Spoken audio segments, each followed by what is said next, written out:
दोस्तों परसेंटेज के क्वेश्चन को सोल्व करने की बिल्कुल शॉर्ट ट्रिक बता रहा हूँ। जैसे फर्स्ट क्वेश्चन, जब किसी संख्या का 6 से 2/3% अपने आप में जोड़ा जाता है तो संख्या 112 हो जाती है। तो मूल संख्या ज्ञात कीजिए।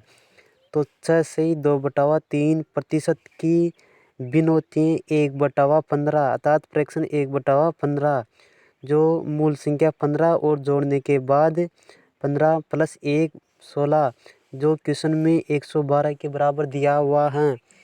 अर्थात 1 का मान 7 तो 15 का मान 15 सत्ते 105 आंसर। इसी प्रकार क्वेश्चन नंबर 2, जब किसी संख्या का 14 से 2/7% अपने आप से घटाया जाता है तब संख्या 480 हो जाती है। तो मूल संख्या ज्ञात करें। तो सोल्व।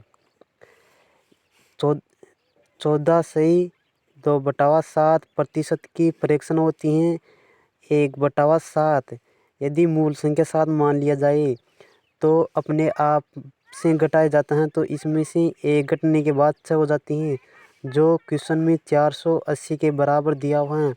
अर्थात 1 का मान 80 तो मूल संख्या 7 का मान 560 आंसर। इसी प्रकार क्वेश्चन नंबर 3, जब किसी संख्या में 36 से 4/11% की वृद्धि होती है तो संख्या 112 1050 हो जाती है। तो मूल संख्या ज्ञात कीजिए।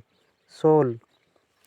36 से 4/11% की फ्रैक्शन होती है 4/7, 4/11। यदि इसमें अपने आप में 4 की वृद्धि होने के बाद यह 15 हो जाती हैं, जो क्वेश्चन में 1050 के बराबर दिया हुआ है। तो 1 का मान 70। तो इसी प्रकार मूल संख्या ज्ञात करनी है तो 11 का मान 770 आंसर। इसी प्रकार क्वेश्चन नंबर 4, यदि किसी आयत की लंबाई में 20% की वृद्धि और चौड़ाई में 25% की कमी हो जाती है तो क्षेत्रफल में कितना परिवर्तन होगा। सॉल्यूशन। यदि लंबाई में 20% की वृद्धि होती है तो 20% का फ्रैक्शन होती है 20% अर्थात 1/5, जो यदि मूल संख्या 5 मान ली जाए तो वृद्धि के बाद अर्थात 5 + 1 6। यदि लंबाई पहले 5 हो तो वृद्धि के बाद 6 हो जाती हैं।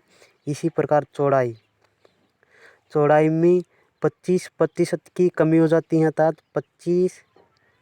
25% बराबर 1/4। यदि इसमें कमी हो रही है तो 4 - 1 3 अर्थात यदि चौड़ाई पहले 4 हो तो घटने के बाद 3 हो जाती है। इस प्रकार टोटल क्षेत्रफल, पहले क्षेत्रफल 20 था और घटने के बाद 18 हो गया अर्थात 2 की कमी आ गई। कितने पर? 20 पर। तो प्रतिशत, तो काटने के बाद 10 0 से 0 था 10% की कमी आंसर। थैंक यू दोस्तों।